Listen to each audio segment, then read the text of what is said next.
ಸ್ಕ್ರೀನ್ನಲ್ಲಿ ಕಾಣ್ತಾ ಇರುವ ಈ ಯುವತಿಯ ಹೆಸರು ಗ್ರೀಷ್ಮಾ. 24 ವರ್ಷ ವಯಸ್ಸು, ರ್ಯಾಂಕ್ ಸ್ಟೂಡೆಂಟ್, ಪ್ರತಿಭಾನ್ವಿತ ಕಲಾವಿದೆ ಕೂಡ. ಆದರೆ ಈಕೆಗೆ ಕೇರಳದ ನ್ಯಾಯಾಲಯ ಮರಣದಂಡನೆ ವಿಧಿಸಿದೆ. ನೋಡಲು ಮುಗ್ಧೆಯ ಹಾಗೆ ಕಾಣಿಸಿದ್ರು ಈಕೆಯ ಫೋಟೋ ಕಂಡ್ರೆ ಕೇರಳದವರು ಬೆಚ್ಚಿ ಬೀಳ್ತಾರೆ.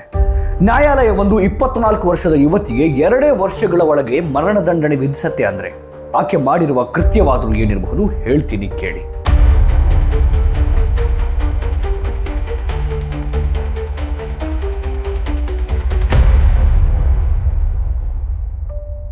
2022ರಲ್ಲಿ ಈ ಜೋಡಿಯ ವಿಡಿಯೋಗಳು ಜ್ಯೂಸ್ ಚಾಲೆಂಜ್ ಎನ್ನುವ ಹೆಸರಿನಲ್ಲಿ ಕೇರಳದಾದ್ಯಂತ ವೈರಲ್ ಆಗಿತ್ತು. ಇವರಿಬ್ಬರ ಹೆಸರು ಗ್ರೀಷ್ಮಾ ಮತ್ತು ಶಾರೋನ್ ರಾಜ್. ತಮಿಳುನಾಡಿನ ಕಾಲೇಜಿನಲ್ಲಿ ಕಲಿತಾ ಇದ್ದಾಗ ಇಬ್ಬರಿಗೂ ಪರಿಚಯವಾಗಿತ್ತು. ಪರಿಚಯ ಪ್ರೀತಿಗೆ ತಿರುಗಿತ್ತು. ಒಬ್ಬರಿಗೊಬ್ಬರು ಬಿಟ್ಟಿರಲಾರದಷ್ಟು ಪ್ರೀತಿಯಲ್ಲಿ ಮುಳುಗಿದ ಈ ಜೋಡಿ ತಮಿಳುನಾಡಿನ ವೆಲ್ಲೂರಿನಲ್ಲಿ ರಹಸ್ಯವಾಗಿ ಮದುವೆಯೂ ಆಗ್ತಾರೆ. ಎಲ್ಲವೂ ಚೆನ್ನಾಗಿತ್ತು, ಶಿಕ್ಷಣವೂ ಮುಂದುವರೆದಿತ್ತು, ಎಲ್ಲವೂ ಸರಿಯಾಗಿದೆ ಎನ್ನುವಷ್ಟರಲ್ಲಿ 2022ರ ಅಕ್ಟೋಬರ್ 14ರಂದು ಗ್ರೀಷ್ಮಾ ಶರೋನ್ ರಾಜ್ನನ್ನ ಮನೆಗೆ ಕರೀತಾಳೆ. ಗ್ರೀಷ್ಮಾ ಮನೆಗೆ ಹೋಗಿದ್ದ ಶರೋನ್ ಅಲ್ಲಿಂದ ವಾಪಸ್ ಬಂದದ್ದು ವಾಂತಿ ಮಾಡ್ತಾ, ಅದು ಕೂಡ ನೀಲಿ ಮತ್ತು ಹಸಿರು ಬಣ್ಣದ ವಾಂತಿ. ಅದೇ ದಿನ ಸಂಜೆಯ ಹೊತ್ತಿಗೆ ಆರೋಗ್ಯ ಸಂಪೂರ್ಣ ಹದಗೆಟ್ಟು ಸ್ಥಳೀಯ ಆಸ್ಪತ್ರೆಗೆ ದಾಖಲಾದ ಶಾರೋನ್ 11 ದಿನಗಳ ಜೀವನ್ಮರಣ ಹೋರಾಟದ ನಂತರ ಸಾವನ್ನಪ್ತಾನೆ. ಅಕ್ಟೋಬರ್ 14ರಂದು ಪಾರಸಾಲ ಸ್ಥಳೀಯ ಆಸ್ಪತ್ರೆಗೆ ದಾಖಲಾದ ಶಾರೋನ್ ರಾಜ್ನನ್ನ ನಂತರ ಶಿಫ್ಟ್ ಮಾಡಿದ್ದು ತಿರುವನಂತಪುರಂ ಮೆಡಿಕಲ್ ಕಾಲೇಜಿಗೆ. ಆಸ್ಪತ್ರೆಯಲ್ಲಿ ಇದ್ದಷ್ಟು ದಿನ ಕಿಡ್ನಿ, ಕರುಳು, ಬಹು ಅಂಗಾಂಗ ವೈಫಲ್ಯಗಳನ್ನು ಅನುಭವಿಸಿದ್ದ ಶಾರೋನ್ ರಾಜ್ ಆತನ ಬಾಯಿ ಇಡೀ ಹುಣ್ಣುಗಳಿಂದ ತುಂಬಿ ಹೋಗಿತ್ತು. ಆರೋಗ್ಯವಂತನಾಗಿದ್ದ ಶಾರೋನ್ ಸಡನ್ ಆಗಿ ಆರೋಗ್ಯ ಹದಗೆಟ್ಟ ಬಗ್ಗೆ ಕುಟುಂಬಸ್ಥರಿಗೆ ಸಂಶಯ ಬಂದಿತು. ಈ ಸಂಶಯಗಳಿಗೆ ಉತ್ತರವಾಗಿ ಬಂದದ್ದು ಶಾರೋನ್ ಬಳಿ ಇದ್ದ ಫೋನ್ ಓಪನ್ ಮಾಡಿ ನೋಡಿದ್ರೆ ಗ್ಯಾಲರಿ ತುಂಬಾ ಪ್ರೇಯಸಿ ಮ್ಯಾಂಗೋ ಜ್ಯೂಸ್ ಕುಡಿಸುವ ವಿಡಿಯೋಗಳು. ಈ ವಿಡಿಯೋಗಳು ಯಾಕೋ ನಾರ್ಮಲ್ ಅಂತ ಮನೆಯವರಿಗೆ ಅನಿಸಿಲ್ಲ.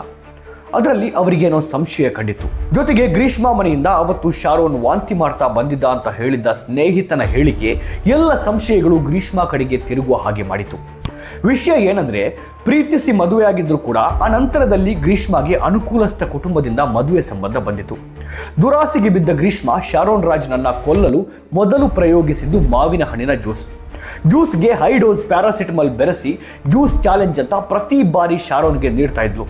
ಆದ್ರೆ ಈ ಪ್ಲಾನ್ ಸಕ್ಸಸ್ ಆಗಲಿಲ್ಲ. ಹಾಗಾಗಿ ಕೊನೆಗೆ ಆಕೆ ಕಂಡುಕೊಂಡದ್ದು ಕಷಾಯ ಕುಡಿಸುವ ಪ್ಲಾನ್. ಅಂದ್ರೆ ಕಷಾಯದ ಹೆಸರಿನಲ್ಲಿದ್ದ ಕೀಟನಾಶಕ ಕುಡಿಸುವ ಭಯಾನಕ ಪ್ಲಾನ್. ಅಕ್ಟೋಬರ್ 14ರಂದು ಗ್ರೀಷ್ಮಾ ಮನೆಯಿಂದ ವಾಂತಿ ಮಾಡ್ತಾ ಅಸ್ವಸ್ಥನಾಗಿ ಹೋಗಿದ್ದ ಶಾರೋನ್ ಅನಂತರ ಹಂತವಾಗಿ ಸಾವನ್ನಪ್ಪಿದ್ದ. ತನ್ನ ಪ್ಲಾನ್ ಎಲ್ಲಿ ಬಯಲಾಗುತ್ತೋ ಅಂತ ಹೆದರಿ ಗ್ರೀಷ್ಮಾ ಆ ಕಷಾಯ ನಾನು ಕುಡಿದಿದ್ದೆ, ನನಗೂ ಸ್ವಲ್ಪ ವಾಂತಿ ಆಗಿತ್ತು, ನೀನೇನು ಹೆದರಬೇಡ ಅಂತ ವಾಟ್ಸಾಪ್ ಚಾಟ್ನಲ್ಲಿ ನಂಬಿಸಿದ್ರು. ಪ್ರೀತಿಯಲ್ಲಿ ಮುಳುಗಿ ಹೋಗಿದ್ದ ಶಾರೋನ್ ಸಾಯೋದಕ್ಕೂ ಮೊದಲು ಮ್ಯಾಜಿಸ್ಟ್ರೇಟರ್ ಮುಂದೆಯೂ ಗ್ರೀಷ್ಮಾ ಹೆಸರನ್ನೋ ಆಕೆ ಕೊಟ್ಟಿದ್ದ ಕಷಾಯದ ಕುರಿತು ಹೇಳಿರಲಿಲ್ಲ.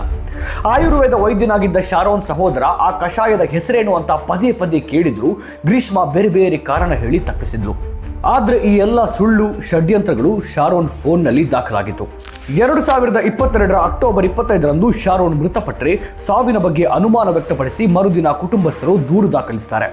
ನಂತರ ಪ್ರಕರಣ ಸ್ಥಳೀಯ ಪೊಲೀಸರಿಂದ ಕ್ರೈಮ್ ಬ್ರಾಂಚ್ಗೆ ವರ್ಗಾವಣೆಯಾಗುತ್ತೆ. ಅಕ್ಟೋಬರ್ 30ರಂದು ಗ್ರೀಷ್ಮಾಳನ್ನ 6 ಗಂಟೆಗಳ ಕಾಲ ವಿಚಾರಣೆ ನಡೆಸಿದಾಗ ಮೊದಲು ಸುಳ್ಳುಗಳನ್ನು ಹೇಳಿ ತಪ್ಪಿಸಲು ಯತ್ನಿಸಿದ್ದ ಆಕೆ ನಂತರ ಎಲ್ಲವನ್ನು ಒಪ್ತಾಳೆ. ಅಕ್ಟೋಬರ್ 31ರಂದು ಆಕೆಯನ್ನ ಬಂಧಿಸಲಾಗುತ್ತೆ. ಇದರ ಜೊತೆಗೆ ಸಾಕ್ಷ್ಯ ನಾಶ ಮಾಡಿದ್ದಕ್ಕಾಗಿ ಆಕೆಯ ಮಾವ ನಿರ್ಮಲ್ ಕುಮಾರ್ನನ್ನು ಬಂಧಿಸಲಾಗುತ್ತೆ. 2023ರ ಜನವರಿ 25ರಂದು ಪೊಲೀಸರು ಕೋರ್ಟ್ಗೆ ದೋಷಾರೋಪಣಾ ಪಟ್ಟಿಯನ್ನ ಸಲ್ಲಿಸುತ್ತಾರೆ. ಶಾರೋನ್ ಜೊತೆಗೆ ಸಂಬಂಧ ಮುಂದುವರಿಸುವುದಿಲ್ಲ ಎಂದಿದ್ದಕ್ಕೆ ಶಾರೋನ್ ನನಗೆ ಸಿಗದೇ ಇದ್ದದ್ದು ಇನ್ಯಾರಿಗೂ ಸಿಗಬಾರದು ಎಂದಿದ್ದ.